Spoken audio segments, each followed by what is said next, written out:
মুন্সিগঞ্জের সিরাজদি খানের পৈতৃক সম্পত্তি ও নিজের ক্রয়কৃত জমিতে ঘর তুলতে গেলে বাধা ও হুমকি প্রদান করে স্থানীয় প্রভাবশালী মোহাম্মদ জাহাঙ্গীর আলম।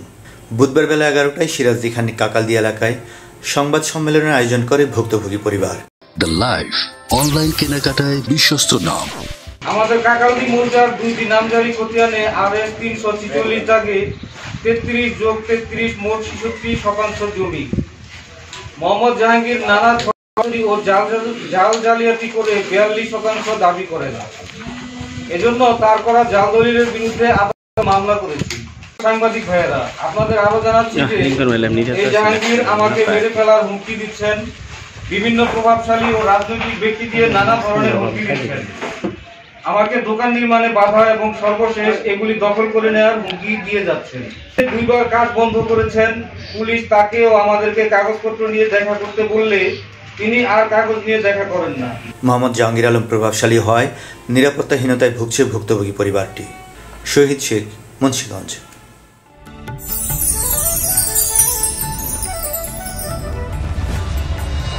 টিভি বাংলা, সময়ের সাথে সব সময়।